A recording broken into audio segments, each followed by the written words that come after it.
Kenapa banyak negara mula kumpul emas? Kisah di sebelah tabir. Pernah tak anda terfikir kenapa negara-negara besar dunia tiba-tiba kumpul emas macam orang kumpul barang rare?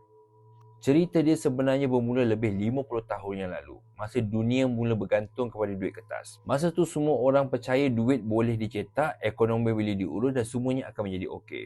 Tapi hakikatnya makin lama, negara-negara ini perlu perasan satu benda.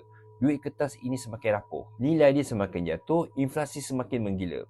Hutang negara semakin meningkat. Dan yang paling menakutkan, bila berlaku perang, sekatan ekonomi, kejatuhan pasaran, duit boleh hilang nilainya dalam sekelip mata. Sebab tu diam-diam, bank pusat seluruh dunia mula membeli emas. China beli banyak. Rusia simpan bawah tanah. India, Turki, Kazakhstan semua buat benda yang sama. Kenapa? Sebab mereka tahu emas bukan sekadar logam. Emas ialah kuasa, emas adalah kebebasan, emas adalah aset yang tidak boleh dibekukan, tidak boleh dimanipulasi dan tidak boleh dihetak sesuka hati. Dan ada satu rahsia. Bila bank pusat mula kumpul emas, itu tanda mereka sedang bersedia untuk sesuatu. Sesuatu yang kita orang biasa selalunya tak nampak.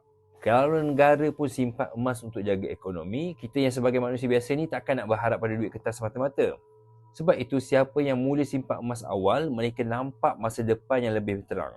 Bukan sebab nak kaya cepat, tapi sebab nak selamatkan daripada benda yang mereka tidak boleh kawal. Untuk memulakan simpanan emas bersama 4 Boleh Gold, anda boleh hubungi saya dan jangan lupa share, follow dan juga like untuk info lain tentang emas.